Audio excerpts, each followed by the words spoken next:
In yesterday's video, we took a look at the Core i9 11900K from Intel. This was their new flagship, and unfortunately, there wasn't much flagship about it. However, they did release another CPU in the stack that is a lot better, especially when we compare it to the 11900K.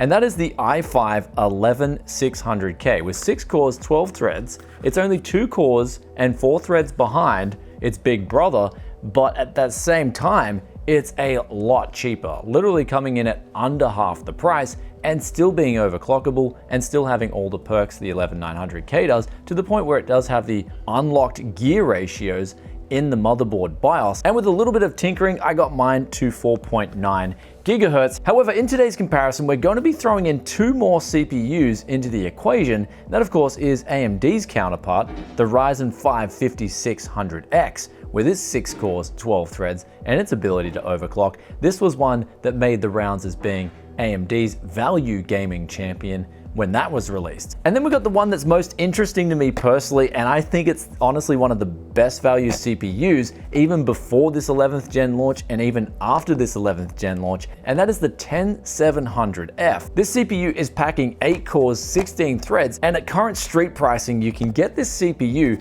for cheaper than both the 11600K and also the Ryzen 5 5600X. So let's get through all those gaming numbers, productivity numbers, and give you the verdict on the 11600K versus the 5600X versus the 10700F. Let's get it on. If you want to get rid of this annoying activate Windows message, then today's video sponsor SCD Keys has you covered for as little as $12 US after you enter that coupon code BFTYC. You can cop yourself a legit single end user license today. Links in the description below. Kickstarting off this round robin of gaming benchmarks, we had F1 2020, where the Ryzen 5 5600 is coming out on top here out of these 2 6 cores, and then the 10700F scoring a very respectable score here. And I'm noticing the 1% and 0.1% lows, where I'm going to be paying attention to these because we're testing this with an RTX 3090. And we've also got 32 gigabytes of RAM clocked at 3600 megahertz across all 3 different setups here using the same memory. So it's pretty much apples to apples on these numbers that you're seeing here, as well as all the benchmarking is done on the same spot.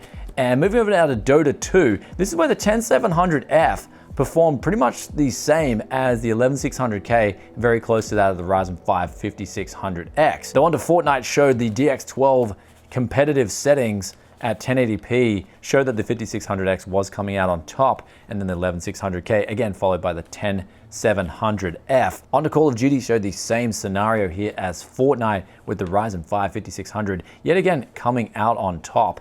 And the last game that we're going to pull up here is CSGO, where we had the results falling like the rest of these results here, straight in tandem with those CPUs and not only their clock speeds, but also their IPC. But I will state one thing here, and that is the 10700F. While it's gaming, it's only using, especially if we look at the CSGO benchmark, it's only using around 40 to 50 watts. And this is going to make an argument for the 10700F here, where we start to go on to the productivity scores, where in V-Ray, we had a victory here for the 10700F, and then onto 7-Zip, it was another victory for the 10700F, scoring 72,158 and 82,168 over the 11600K.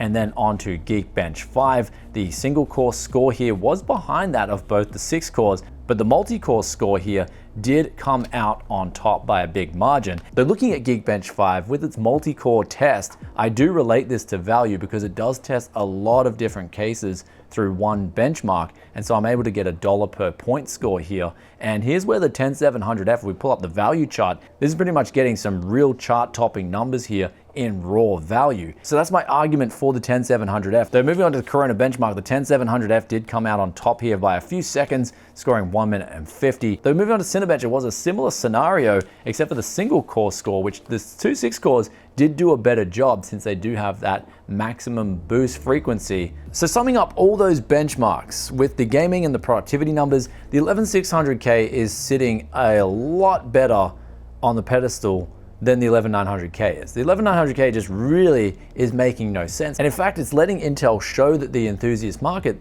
that in ways I feel like they don't care about enthusiasts when they're just making an i7, an i9, but then changing a gear ratio around and giving you a slightly better bin, but then calling it an i9 when it really is a traditional i7 and it's got 8 cores, 16 threads, especially since it has 2 less cores and 4 less threads than the previous flagship mainstream desktop CPU, the 10900K. And the thing is, the 10900K is coming in at much cheaper street pricing than the 11900K. But rant aside with the 11900K, the 11600K is going to be a decent CPU if you have a good motherboard. Keep in mind, you will need a solid Z590 because when I tested this CPU, the power consumption out of the box was around 160 watts. And then when I overclocked it to 4.9 gigahertz, the power consumption went up to nearly 200 watts. It was in the 190s. So it does demand quite a substantial amount of power, especially for a 6-core 12-thread. It makes it a much better value proposition for someone who wants to go with the Z590 route.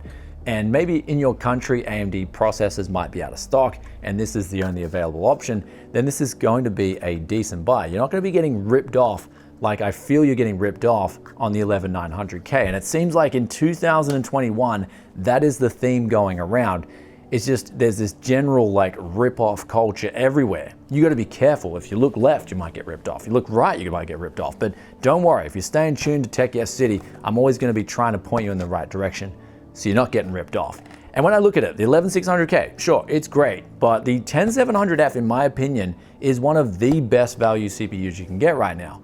Not only are you using less power when you're using it for productivity, but you're also using less power when it comes to gaming. You also get an included cooler, and you can use a cheaper Z490 motherboard and get all that extra stuff that you would get from a Z motherboard, like the extra memory overclocking as we saw here today. We got the memory to 3600 megahertz. However, you will lose PCIe 4. You don't get PCIe 4.0 on the 10700F, but you will get it on the 11600K and it will work just as good as it would on 11900K. So basically, if you need PCIe 4.0 and you want a decent value for money CPU, 11600K is going to bring that.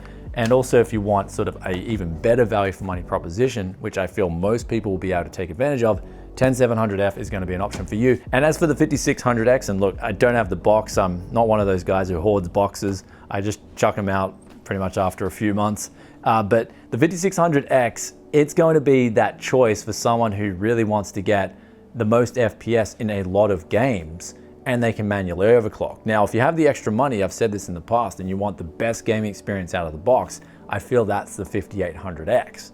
But you will be paying a premium for that CPU. But in terms of these two 6-core CPUs and the 8-core F CPU, I feel like these pack a much better value proposition for the average gamer and also the person who wants to get more productivity for their dollar.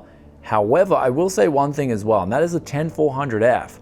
When it came back to that review, I gave that a positive review. I thought that was a solid CPU, and a lot of people came on that review and they were beating it down. But if we look at the pricing now, the street pricing of a 10400F, that thing's also coming in at a bargain. So always look at the price for what you're getting. And I feel like going into the rest of this year, those F CPUs are going to be bringing the value hard. So when I do get the 11700F and also the 11400F in, I will take a look at those CPUs for you guys. So make sure you stay tuned and you want to see those videos the moment they drop. Hit the sub button, ring the bell. But in terms of this review here today, I hope you guys enjoyed it. If you did, be sure to hit that like button. Also, let us know in the comments section below what you think of the 3 CPUs in today's comparison. Which one would you go for personally?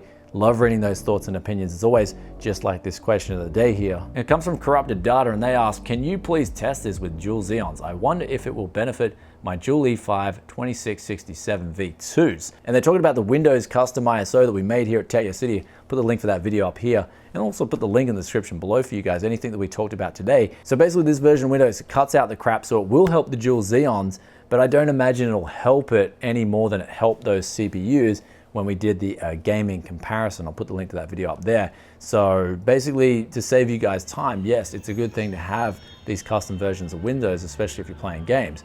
But in terms of giving you a magic answer for more FPS, it's probably not going to do that. It's going to help with a smoother game experience and also a better user experience in Windows. Hope that answers that question. And with that aside, I'll catch you guys in another tech video very soon. Peace out for now. Bye.